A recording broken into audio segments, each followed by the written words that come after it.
Hey guys, welcome and welcome back to my channel. I hope कि आप सभी लोग अच्छे होंगे और अपने प्रेगनेंसी को एंजॉय कर रहे होंगे। आज इस वीडियो में हम जानेंगे वो 6 संकेत के बारे में जो आपकी प्रेगनेंसी में अगर एक भी संकेत इनमें से दिखाई देता है तो आप समझ जाइए कि जो आपका अनबॉर्न बेबी है, जो आपका गर्भस्थ शिशु है, वो कहीं ना कहीं खतरे में है, डेंजर में है। तो इन संकेत को बिल्कुल भी इग्नोर नहीं करना है प्रेगनेंसी में। अगर ये 6 संकेत दिखते हैं तो आपकी प्रेगनेंसी भी डेंजर में हो सकती है, तो तुरंत ही जाके आपको डॉक्टर से बात करनी चाहिए।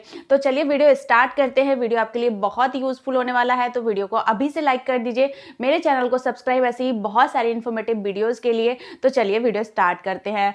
तो जो सबसे पहला संकेत होता है, बच्चा अगर डेंजर में है आपका, तो उसमें जो है हार्ट बीट नहीं आती है। अगर आपका बेबी जो है वो 6 वीक का हो गया है, आपकी प्रेगनेंसी 6 वीक की हो गई है और बच्चे में अगर अभी तक हार्ट बीट नहीं आई है, तो आपका बेबी जो है वो डेंजर में हो सकता है, वो खतरे में हो सकता है। आपको तुरंत जाके डॉक्टर से बात करनी चाहिए। यहाँ पे डॉक्टर 2 वीक और वेट करते हैं, यानी कि 8 वीक तक बच्चे की हार्ट बीट आने का वेट करते हैं। अगर उसके बाद भी बच्चे में हार्ट बीट नहीं आती है तो हो सकता है कि ये मिसकैरेज हो गया हो आपका। बहुत बार ऐसा होता है कि बहुत सारी लेडीज़ को नहीं पता चलता है, अल्ट्रासाउंड के लिए नहीं जाती हैं और वो प्रेगनेंसी को कंटिन्यू करती हैं, तो उनको जाके 1.5-2 महीने में कहीं पता चलता है कि अब उनका बेबी जो है उसमें हार्ट बीट नहीं है, बेबी डेवलप नहीं हो रहा है। तो आपको बिल्कुल भी ऐसा नहीं करना है। 5वें वीक तक बच्चे में हार्ट बीट आ जाती है तो 5वें वीक तक आपको जरूर से डॉक्टर को दिखाना है और इस बारे में बात करनी है। अगर बच्चे में हार्ट बीट नहीं आई है तो डॉक्टर आपको कुछ इंजेक्शन देते हैं, मेडिसिन देते हैं, जिससे कि बच्चे का जो डेवलपमेंट है, जो ग्रोथ है, वो होने लग जाती है और हो सकता है कि बच्चे में हार्ट बीट भी आ जाए। 10 वीक तक आते आते बच्चे की हार्ट बीट हम अच्छे से सुन सकते हैं। तो आप जैसे ही आपको पता लगे कि आप प्रेग्नेंट हैं, जाके बच्चे की ग्रोथ के बारे में, बच्चे की हार्ट बीट के बारे में जरूर से अल्ट्रासाउंड कराएं। दूसरी चीज होती है क्रैम्प आना, यानी कि पेट में दर्द होना। पेट में हल्का फुल्का दर्द होता रहता है शुरू के 3 महीने तक। हल्का फुल्का अगर आपको दर्द फील हो रहा है पेट में तो वो नॉर्मल है, लेकिन अगर आपको बहुत तेज दर्द हो रहा है, आपको दर्द बर्दाश्त नहीं हो रहा है, तो ऐसा प्रेगनेंसी में बिल्कुल भी नहीं होना चाहिए।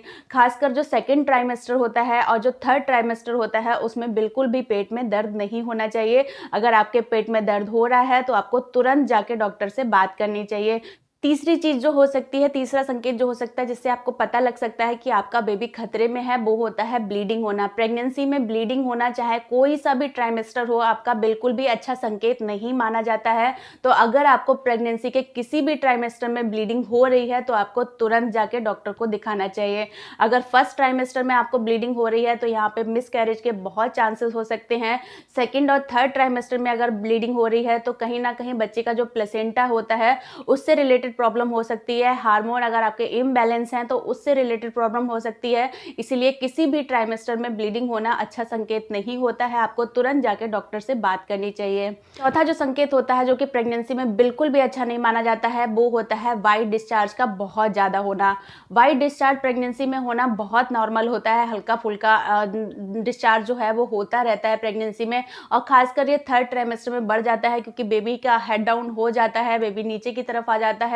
तो वाइट डिस्चार्ज होना बहुत नॉर्मल है। लेकिन वाइट डिस्चार्ज अगर आपको बहुत ज़्यादा हो रहा है, वाइट डिस्चार्ज में आपको स्मेल आ रही है गंदी सी, या फिर उसमें अगर आपको थोड़ा बहुत भी पिंक कलर का या फिर ब्लड दिखता है, तो ये बिल्कुल भी नॉर्मल नहीं है। आपको तुरंत जाके डॉक्टर से बात करनी चाहिए। इसके अलावा अगर आपको प्रेगनेंसी में बैक पेन बहुत ज़्यादा रहता है, हल्का फुल्का बैक पेन रहता है, क्योंकि बच्चे का जो वजन होता है वो पूरा हमारी बैक पे पड़ता है, जिससे कि हल्का फुल्का दर्द होता रहता है। लेकिन अगर आपको बहुत ज़्यादा बैक पेन हो रहा है, इंटेंस बैक पेन हो रहा है, नहीं बर्दाश्त हो रहा है, तो आपको जरूर से जाके डॉक्टर से बात करनी चाहिए, क्योंकि यहाँ पे बहुत चांसेस हो सकते हैं कि आपके गॉल ब्लैडर पे असर पड़ रहा हो, या फिर आपको ब्लैडर का कोई इन्फेक्शन हो, यूरिन इन्फेक्शन हो, तब भी आपको ये जो बैक पेन है वो होता है। तो बैक पेन बहुत ज़्यादा अनकंट्रोलेबल हो रहा है तो आप समझ जाइए कि ये बिल्कुल भी अच्छा संकेत नहीं है। नेक्स्ट संकेत है, अगर आपको ये भी मिलता है प्रेगनेंसी में, तो भी आप समझ जाइए कि आपका बेबी जो है वो डेंजर में हो सकता है। वो होता है कि बेबी के मूवमेंट ना होना। अगर बेबी के मूवमेंट अच्छे से नहीं हो रहे हैं तो तुरंत जाके आपको डॉक्टर से बात करनी चाहिए।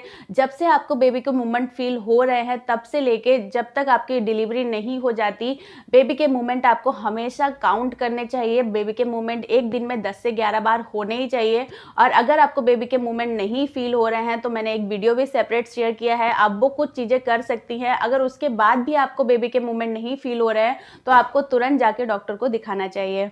तो ये कुछ संकेत होते हैं जो आपको अगर प्रेगनेंसी में मिल रहे हैं तो आपको तुरंत जाके डॉक्टर को दिखाना चाहिए। आपका बेबी खतरे में हो सकता है, और अगर आप तुरंत जाके डॉक्टर को दिखाएंगी, डॉक्टर से बात करेंगी, तो हो सकता है कि जो प्रॉब्लम आने वाली हो वो ना आए और उससे आप बच जाएं।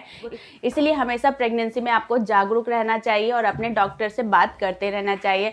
आई होप कि वीडियो आपके लिए यूजफुल रहा होगा। वीडियो यूजफुल लगा हो तो प्लीज़ वीडियो को लाइक जरूर करें, मेरे चैनल को सब्सक्राइब ऐसी बहुत सारी इन्फॉर्मेटिव वीडियोज़ के लिए। Thank you so much for watching. Thank you.